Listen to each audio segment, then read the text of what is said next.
vamos falar do Carluxo, que eu prometi que ia trazer destaque hoje na revista Fórum, matéria do Plínio Teodoro, que traz aí a informação de que aquele processo do Carlos Bolsonaro, aquela investigação do Carlos Bolsonaro sobre as rachadinhas, está avançando. Eu acho que eu compartilhei a matéria, não a matéria de hoje aqui, compartilhei a antiga. Mas o Ministério Público do Rio de Janeiro já está concluindo o laudo sobre as rachadinhas no gabinete do Carlos Bolsonaro, filho 02 do Jair. O Ministério Público pode denunciar a qualquer momento ou livrar, né, o Carluxo por comandar esse esquema de corrupção, as chamadas rachadinhas, no gabinete na Câmara Municipal do Rio de Janeiro. Segundo a coluna do Guilherme Amado, no portal Metrópolis, todas as partes, incluindo Carlos e os 26 assessores investigados, já se manifestaram no processo que corre em segredo de justiça. Em fevereiro deste ano, os promotores finalizaram o relatório da perícia da quebra de sigilo do vereador e dos assessores e abriu espaço para a manifestação dos envolvidos. E o laudo do Laboratório de Tecnologia de Combate à Corrupção e Lavagem de Dinheiro do MP comprovou movimentação atípica a partir da análise das contas de Jorge Luiz Fernandes, que desde 2018 atua como chefe de gabinete do Carlos Bolsonaro. O Fernandes, ele é primeiro sargento da Marinha, reformado desde 2005. Ele recebe um salário de R$ 25.332 na Câmara do Rio. E segundo o Ministério Público, ele recebeu um total de R$ 2.014.000 em créditos provenientes de contas de outros 6 servidores. Ou seja, os servidores depositavam na conta dele um saldo aí que somou 2 milhões. Ele recebeu créditos de vários funcionários, da Jussiara da Conceição, 647 mil em 219 lançamentos, da Andréia Cristina da Cruz, 101 mil em 11 lançamentos, Regina Célia Sobral depositou 814 mil em 304 vezes por a conta do Fernandes, outro Alexander Florindo, 212 mil em 53 vezes, Tiago Medeiros, aí tem aqui a lista, e também tem ainda, ele fez 858 saques com valores superiores a R$ 500, de acordo com o laudo do MP. E ainda tem outra questão, gente, do Eudir Barbosa Góes, com salário de 12 mil, ele é investigado pelo MP por colocar a família para trabalhar no gabinete, como supostos funcionários fantasmas, e eles sacaram um total de 4.700.000 entre 2005 e 2019. Gente, é assim, se não for denunciado, né, é absurdo, né? Porque olha só os indícios aí revelados, né? 2 milhões de movimentações com mais de 800, né?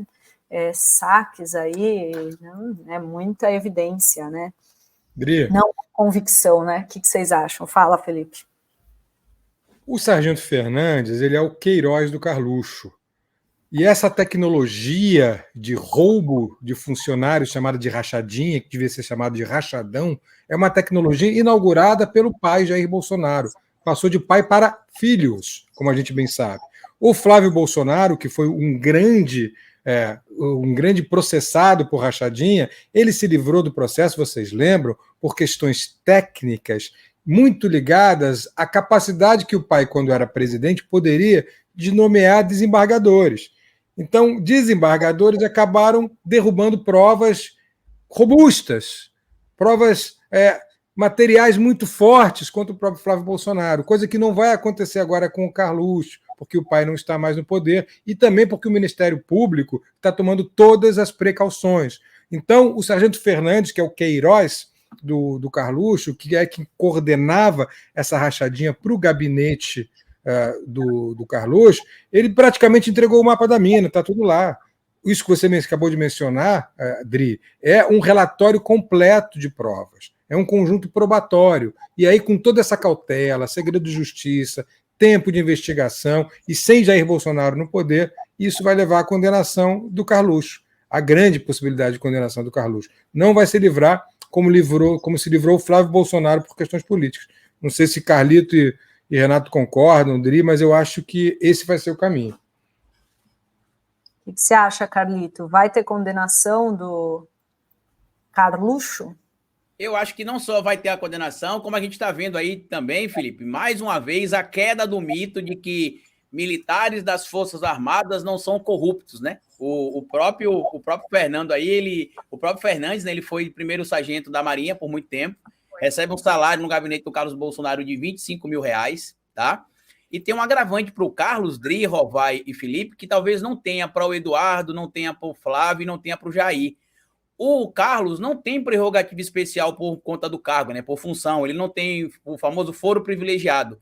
Então, o magistrado, já na primeira instância, se achar que é necessário a prisão dele, sob o risco ali de ele destruir provas ou, né, fazer como fez lá na portaria do condomínio Vivendas da Barra, né, indo lá checar as gravações e que a polícia e o Ministério Público não fizeram nada, a gente viu acontecer depois, ele pode já ser preso na primeira instância, depois de condenado ali, já na primeira instância, ele já pode ser preso se o Ministério Público solicitar isso e a magistratura atender. E outro ponto aqui importante também é que, neste caso aqui, um fio puxa o outro. Por quê? Alguns indivíduos nesse esquema de corrupção, eles passaram pelo gabinete do Carlos, pelo gabinete do Flávio. Então, você vai ter conexão de um gabinete com outro ali, porque, como bem lembrou o Felipe, por questões técnicas, se teve ali, né, a paralisação do caso do Flávio e depois foi reiniciado. O Ministério Público teve de começar tudo de novo, porque algumas provas tiveram de ser descartadas ali pela utilização da coisa pública de forma patrimonialista pelos bolsonaros, mas neste caso aqui, eu acho que a tendência é que o Carlos seja condenado. E você foi boazinha, viu, Dri? Você citou aqui os 4 milhões, mas no total das movimentações são quase 8 milhões, né? De 2001 até o período da investigação. E tem outro crime também, Felipe, que pouca gente está citando, porque aqui a gente está vendo o crime de peculato, que é o crime de, né, presente do artigo 312, que é o crime de você passar a mão na coisa pública, né? Apropriar-se o funcionário público de dinheiro, valor, ou qualquer outro bem móvel, público ou particular, de que tem posse em razão do cargo, ou desviá-lo em proveito próprio ou alheio. Só que, repara, você tem ali o Carlos Bolsonaro, você tem o Fernandes, e tem pelo menos mais quatro funcionários do gabinete do Carlos, envolvidos nesse esquema de corrupção, né, de peculato, de rachadinha, e que, inclusive, ainda estão ligados ao gabinete. O que isto quer dizer? O Carlos também pode ser enquadrado no artigo, na Lei 12.850, né, que é a famosa Lei de Organização Criminosa.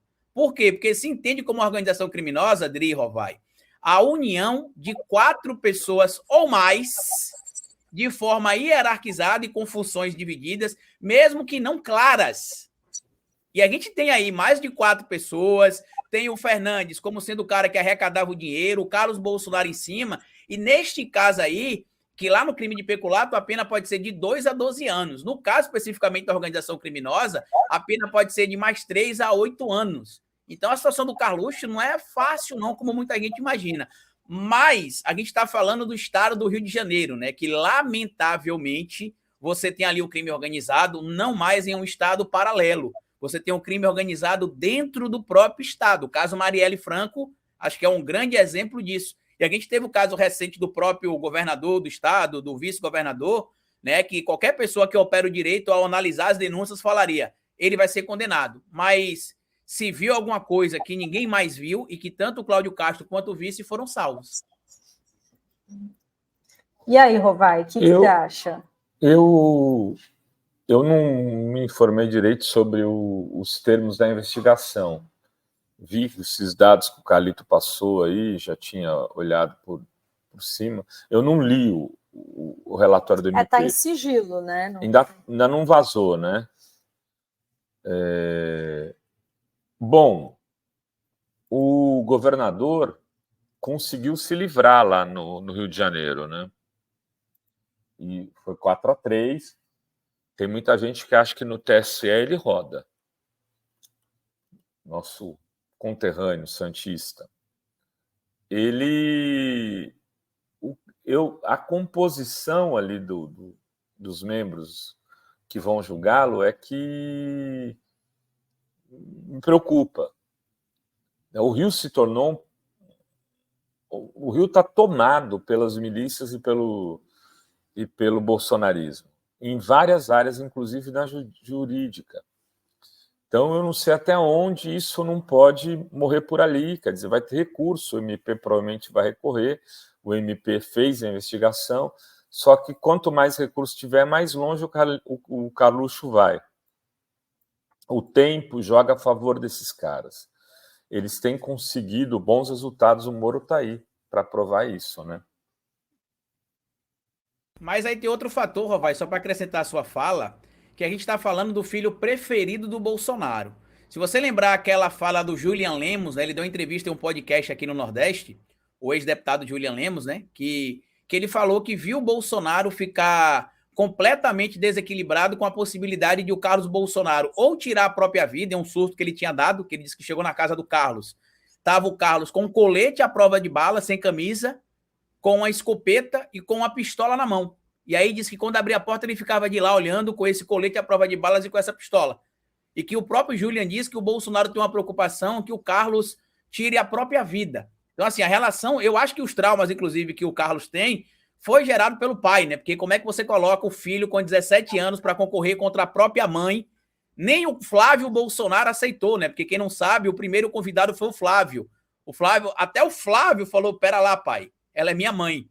Mas o Carluxo não, ele colocou o pai em primeiro lugar. E aí eu acho que se comprometer o Carlos Bolsonaro, o Bolsonaro se desequilibra completamente, porque ele sabe que dos filhos problemáticos, acho que nem o Jair Renan traz tanto medo para o Bolsonaro do que o Carlos, porque imagina o Carlos preso junto com Daniel da Silveira, com Gabriel Monteiro, por exemplo. Imagina aí como é que seria essa imagem na cabeça do Bolsonaro, que apesar de querer se vender como um machão, né, que não fraqueja, porque fraquejada é coisa de mulher, a gente viu que depois que ele deixou a presidência, ele deu muita fraquejada por aí, né? E ele já tá com medo de ser preso. Imagina o filho preferido dele, e só em ele ser condenado, Rovai, ou ter o risco da condenação, nesse momento eu digo para você que ele já está preocupado, ligando para todo mundo que ele pode para tentar livrar o filho. Não, e você falou ele, além de ter concorrido contra a própria mãe, por determinação do pai Jair, ele tinha 17 anos, gente. Precisou ser emancipado para concorrer, foi eleito vereador. Imagina, um vereador com 17 anos, o que tem que fazer esse vereador? Tem um componente, tem que estar estudando, né? Tem um componente psicanalítico forte aí, Dri. Eu posso passar horas, não vou fazer isso, claro, mas posso passar horas analisando o caso à luz da psicanálise, mas duas coisas... Eu recomendo a vocês que estão nos assistindo, tem um artigo meu aí na Fórum, que se chama Bolsonaro e o Narcisismo das Pequenas Diferenças. Já comentei muito sobre isso aqui, como que se constitui o Bolsonaro narcisicamente. Mas entre outros fatores, é o fato de que ele sempre ataca aquilo que ele deseja. Então, vamos pensar, o Bolsonaro está sempre com objeto fálico na boca. Vamos pensar a maneira como ele ataca as mulheres, o Carlito já mencionou, a maneira como ele ataca os gays, como é que ele é homofóbico, toda a comunidade LGBTQIA+. E o medo que ele tem de o filho seja gay. Lembra da frase dele? Prefiro um filho morto do que um filho gay. A quem ele se refere? De quem ele está falando? Quem foi o filho que, portando uma arma, estava no carro presidencial durante a sua posse, atrás dele? O Carlito tem toda a razão. O Carlito está fazendo uma análise psicanalítica. Olha o problema de complexo de Édipo causado aí desse filho que concorreu contra a própria mãe. A psique do Carlos Bolsonaro não é uma psique normalizada, não é uma psique que se possa dizer de sanidade. E não precisa ser um psicanalista para dizer isso, né, Carlito? Basta ser um observador atento da realidade e um observador atento das falas de pai e de filho. E tem vários atos falhos aí. Todos esses atos falhos que eu mencionei do Bolsonaro, os próprios atos falhos do Carluxo, as fotos que ele tira em com intimidade com o primo, a maneira como ele defende o primo, a maneira como ele e Léo Índio se relacionam. Né? Isso aqui é no campo da especulação psicanalítica, antes que venham dizer que eu estou afirmando. Eu estou especulando psicanaliticamente porque eu não sou, obviamente, o analista dele, né, Carlito? Ele não vem aqui no consultório. É interessante, né, a análise. É interessante que o complexo de Édipo, né, em via de regra, é o amor do pai pela filha e a filha pelo pai, e do filho pela mãe e da mãe pelo filho. No caso do Carlos Bolsonaro com o Jair Bolsonaro... Ele interrompeu isso. Essa ruptura, né? Porque eu estudei psicologia por 2 anos, tá? Eu não concluí, mas estudei. E lá nas teorias que a gente estudava, se dizia que o complexo de Édipo ele se resolve na adolescência, e se não resolver na adolescência, você leva isso por toda a vida. Então, o Carlos rompeu isso ali no fim da adolescência. Mas, aparentemente, ele rompeu de forma compulsória. E eu acredito que é por isso que ele carrega esse fardo, digamos assim, emocional com o pai. Ele tenta preencher no pai o que ele gerou de problema para a mãe. Porque, só para a gente lembrar aqui, Driho, vai para eu concluir a minha fala, o Bolsonaro, em 99 e 2000, admitiu que não apoiaria a Rogéria Nantes Bolsonaro porque ela deixou de fazer o que ele estava mandando. Porque ela foi eleita porque ele indicou ela. Ele falou textualmente isso. Então, a partir do momento que ela deixou de fazer o que ele mandava, ele não apoiava mais ela. E, claro, né, para não perder o enredo aqui, né, Felipe? Mantendo a famosa família tradicional brasileira. Para quem não sabe como é composta a família tradicional brasileira, ela é composta pelo marido, pela esposa e pela amante. Né? Esta é a família tradicional brasileira, que a extrema-direita defende. Tá? É que nem os prefeitos que foram lá, que vão todo ano, né, para o encontro lá em Brasília, e vão tudo lá depois pagar as prostitutas, né, em Brasília, os cidadãos de bem, defensores da família. Bom, né? entretenimento em nome de Jesus, com certeza. Em nome de Jesus. Não, e aí, só para concluir a história do Carluxo, a gente já vira a pauta. E aí, quem foi ser chefe de gabinete, né, do Carluxo com 17 anos? A mãe do Jair Renan, né, a Ana Cristina Vale. Né? Então, olha só que loucura, né, dessa... Inventora, em tese, mentora intelectual, em tese, do famoso esquema das rachadinhas, que mostrou-se um negócio de sucesso, né? Começou do zero e hoje conta com mais de 50 imóveis e mais de 8 milhões desviados apenas de um gabinete. E com a incrível marca de pelo menos metade deles ter sido comprado com dinheiro vivo, em espécie. Essa tecnologia tão nova, né? Tá vendo, Paulo Marcelo? Quem nunca comprou um apartamento com dinheiro vivo? Coisa mais normal do mundo, tão normal, gente. Toda semana eu compro 51 imóveis. Tem coisas muito normais no bolsonarismo. Essa é uma delas. Eu também, todo dia eu recebo uma minuta do golpe, levo para casa e guardo. São coisas super normais. Há 35 anos, eu vou fazer esse curso.